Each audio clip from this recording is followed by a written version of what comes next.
Hi, I'm Arla Markael.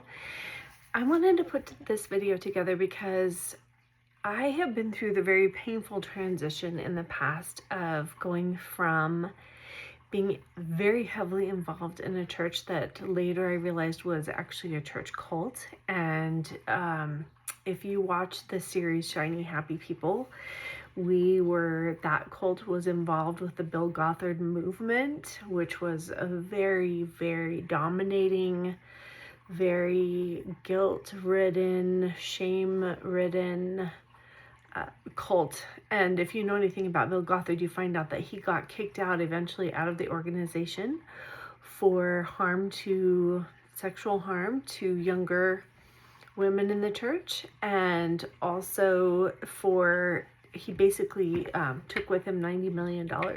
And so I was involved in one of those kind of cults, and it was really, it was not fun, and it really hurt. And coming out of it, the story of how I got out of it was kind of intense, just because I would say the seeds for me beginning to awaken probably started when I was in high school. I had suffered at the hands of one of my family members who was abusing me at the time and was also very fundamentalist Christian. And I remember I had this one prayer that I kept praying to God, and I kept saying to God over and over and over again, the wound is too deep, the scar is too big, I'm not going to be able to make it through this. I just want to come home, I want to be with you. And of course, in fundamentalism, if you think at all about suicide, that's a sin, because taking your own life is considered a huge sin. And so I knew that I couldn't do it, but that was how I was feeling. I was so depressed by the abuse that was going on. And of course, the abuser had found ways to use the scripture to blame me, and had used the scriptures to kind of puff up their position. And it was really interesting because I had gone to this church camp and I got prayed for, and this woman all of a sudden stopped, and she just started saying to me, I feel like you've been through something really hard recently, and you've been telling God that the wound is too deep and the scar is too big, and you don't know how you're going to make it, and you just want to come home. And so she started saying to me word for word everything that I had been praying. And so I knew at that point that God was not like my abuser, even though my abuser was an interim pastor and was a worship leader and was one of the bigwigs in the church that I was in growing up. So that, though, kind of abuse set the stage for me to end up in a church cult, because I think really I got into it in college, and really I was looking for a place that maybe could have helped deal with the family situation, the abuse that I had gone through. And I kept thinking, well, if I was here, it wouldn't have happened. But then I started finding out as I got into it that I had jumped from the frying pan into the fire. And so there was a lot of fear and guilt and shame used to try to keep you in that place, and no grace. I was probably putting in 40 plus hours. Well, I think I averaged it at 36 hours a week at church, but that didn't include the time spent at home working on church related items. And so we really were, my ex-husband and I, really doing it almost as a second job, and being involved in ministry and all that stuff. And so it was really hard. It was really painful. And what ended up happening is there were some people that had started to leave, and I was, just a second, I take a sip. So there were people that had started to leave at this point, and I was really sad because some of them were really close friends, and it was, of course they were considered less than spiritually because they were leaving that place. And I remember my best friend at the time, her and her husband brought up issues. They were feeling like, hey, there's not very much grace here. There's not a lot of love. You're using things that you know about people against them. They just start bringing up all these issues. And I remember I was babysitting their children in the sanctuary and could overhear part of the conversation, not because I was trying, but because I was just asked to be there to keep watch of the children. And then at a members meeting, the main leaders, the senior pastors, I remember they told everybody that there were no issues, nothing was wrong. My friends that were leaving were just leaving because they felt called to go to this new place, so no big deal. And I remember just being shocked, like, wait a second, you guys just lied to the entire congregation. How could you lie like that? Like, I could not understand it. It was really, really hard. And so eventually there was still that lack of grace, lack of kind communication. One of the senior pastor's wives, she was also a pastor herself. She would yell at people. She was really harsh. There was her and her sister that were really, really harsh. Some people would say bitchy, which would not be inaccurate on any level. And I remember I was walking into different situations and different friends of mine would be crying, or they'd be talking to someone else about how they were treated, and we weren't supposed to talk about any of that stuff because that's, sowing seeds of discord. And so I finally went to one of the pastor's wives and I said, hey, I've walked into several situations recently where people were really sad and upset about how they were being treated, and so I'm wondering, I don't know what to do. We're going to lose a bunch more people if this continues to happen. And so that pastor's wife, who was also a pastor, and one of the other pastor's wives, who was also a pastor, because we had 7 sets of pastoral couples at that time. So they told me, hey, we think that you should go and talk to this person and just share a little bit, because we feel like if you shared, maybe she would see, if it was coming from one more person, maybe she could see what she's doing and how harsh it is and how that's not necessary. And so I went with so much love. I mean, I really, really tried hard to be so kind. Like, hey, I don't know if you realize you're coming across this way. I really love you. But I feel bad because people are taking things this way, and I feel like if you just back off a little bit, that you might notice that people respond, and that there's relationship there, and that it will be okay, but we can't treat people that way. And so here I was trying so hard to say it in a kind way, and of course that pastor's wife went on a witch hunt, and people were scared to be honest with her because it meant losing their jobs, losing their livelihoods, not being able to take care of their families. And so I don't know if anybody was able to really be as honest with her as they needed to be for her to really hear it from multiple places. So she went to my best friend and basically told my best friend that I was spiritually sick and that I should be ostracized and left alone. Don't hang out with her because she's spiritually sick. And I was devastated.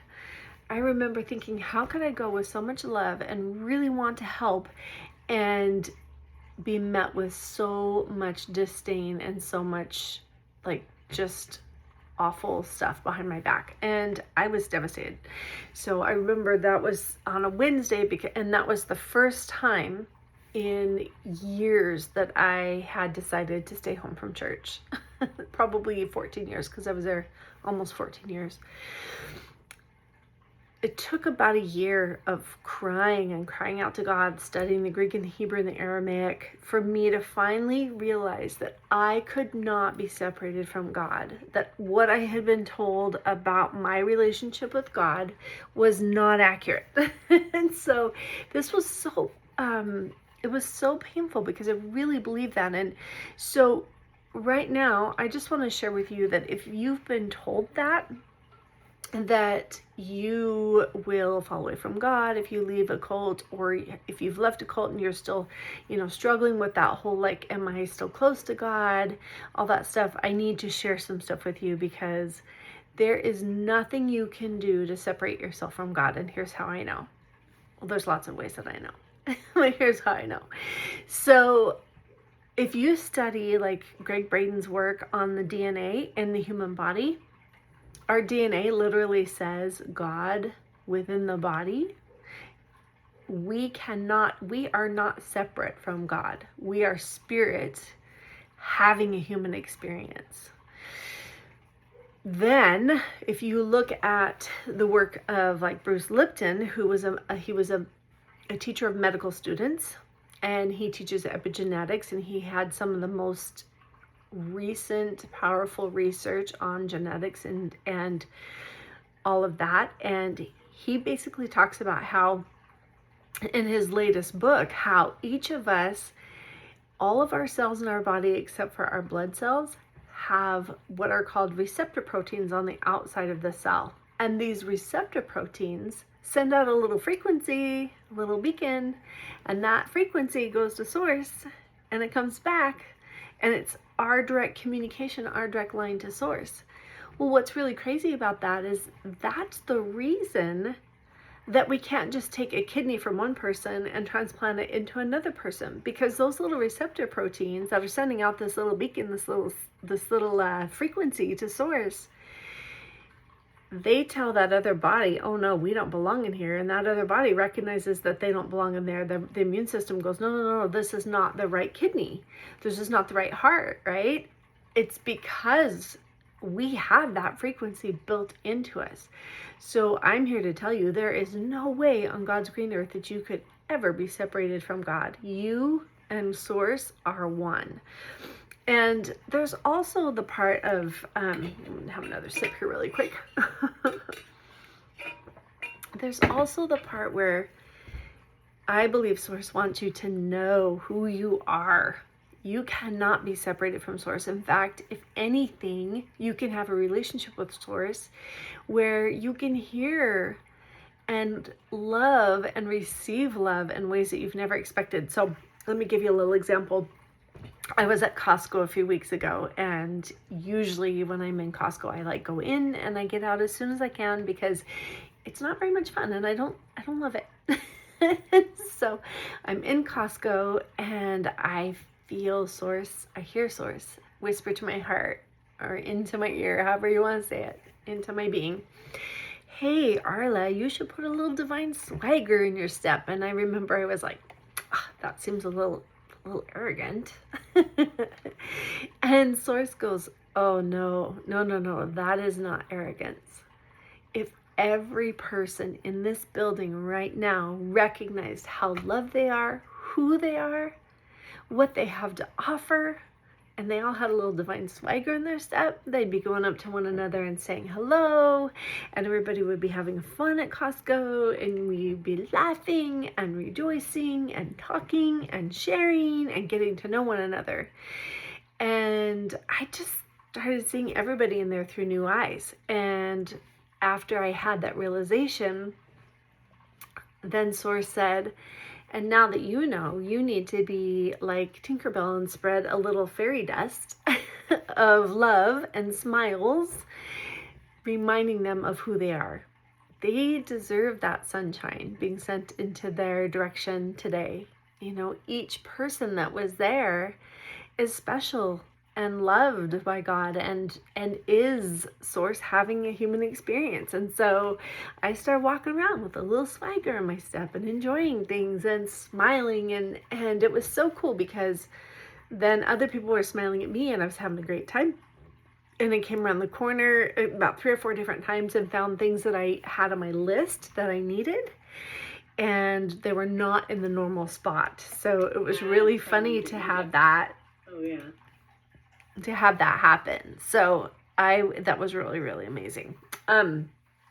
So I just want to, if you've been told that, or told that you know, are no longer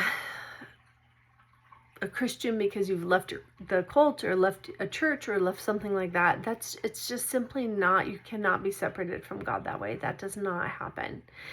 And you know, when I, over the last several years, really, because I had a second major in biblical studies and I studied church history, and church history is just full of the church murdering people for having a differing opinion. You know, and nowadays we have literally a gazillion different churches that all think that they're the best one, and that's simply It's distortion.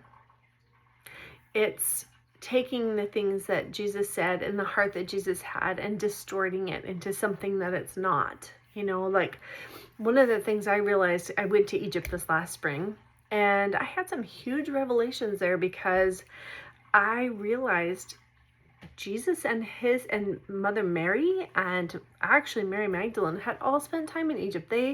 There's records of them being involved with the mystery schools and learning the death, burial, and resurrection rites at the mystery schools, which were all about going into the dark for 3 days and 3 nights and dying to yourself, having connection to God, overcoming your fears. And literally on day 3, or I think it's about 2.5 days, your body starts producing DMT, which is the God molecule, and you have this direct communication line, and you're able to overcome all these fears and things that are normal to humanity. And so Jesus talks all the time about, if you destroy this temple in 3 days, I'll raise it up. And we always assume it's only about the resurrection at the end, where he was crucified, but that he was referring to a lot more than that. And his home, where he stayed with Mother Mary and his father Joseph, is still intact and has been saved and venerated in Egypt for a very, very long time. So when you start to realize that the picture is much, much, much bigger, and that, I start to realize he always said, greater works than these shall you do, but we're missing some information. And what does it look like to explore what Judaism and all that looked like in his day? What was it that he believed from his particular region in Israel? And when you start really looking at all this, you start to realize, and you start to study the Aramaic, you start to realize that here in the Western culture, we have so many things that we have said, well, this is the way it is, so dogmatically, but that's not the way it is. Like, for example, one of the things I realized in the Aramaic is that in the Aramaic, they recognize that, for example, a pearl is worthless to a Jew because a pearl came from a non-kosher animal. They wouldn't touch animals that were non-kosher. Jesus kept using the pearl of great price in all of his parables. Well, when you understand there is no such thing as a pearl of great price to a Jew, you have to understand all of those verses with a completely new light. So there's one verse where he, in the middle of love your enemies, do good to those that hate you, turn the other cheek, he says, don't throw your pearls before swine. And it's like, well, what does that mean? Swine actually was the word that they used for the Romans. The Romans who had come in and taken over their territory, taken over their whole city, and they were really angry with the Romans, so they called them swine. Well, in the middle of all these verses of love your enemies, do good to those that hate you, he says, don't throw your pearls before swine. Well, he's saying, hey, if you want to turn your enemy into a friend, help them see things from a different perspective, you can't give them something that you consider worthless. That was a huge revelation for me. And the thing of it is our Christianity here in the West is full of things that we think we understand and we don't. And the Old Testament is exceptionally full of that stuff.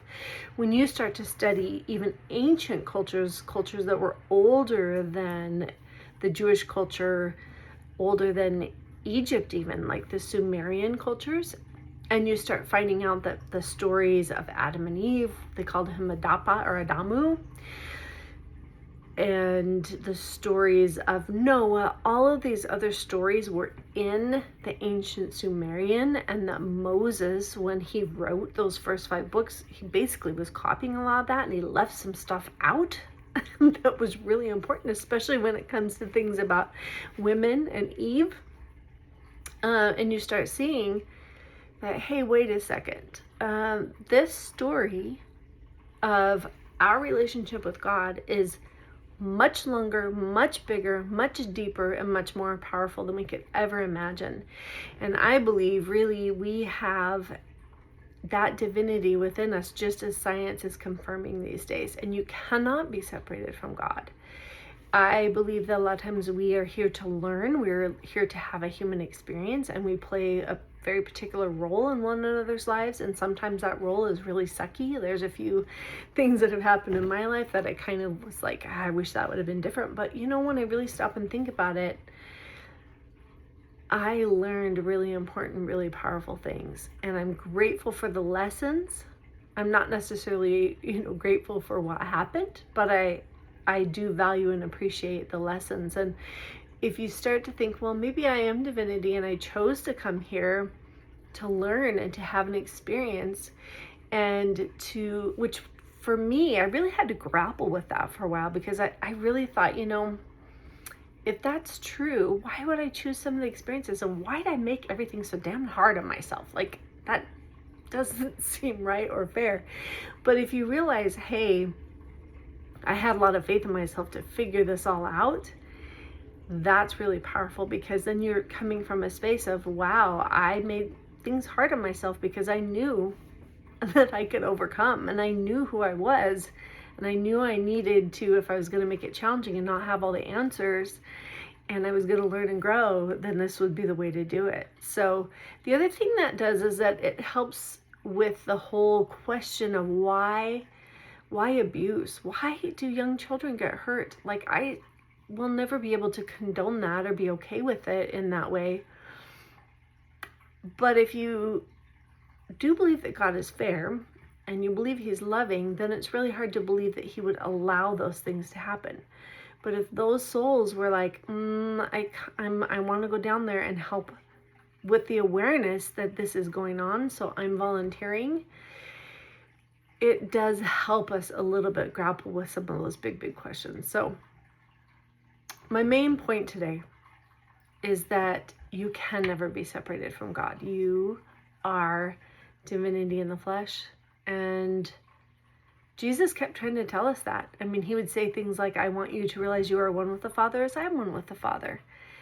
So if you're having some of those times where you're just really struggling to remember who you are, this is my moment to remind you of who you are. You are a precious, absolutely beautiful spark of divinity in human flesh, and this human flesh has incredible ways of helping you find out when you're on the right track, when you're being lied to. This incredible body that God made for us, or that we've condensed down into in density, it's a sophisticated communication device.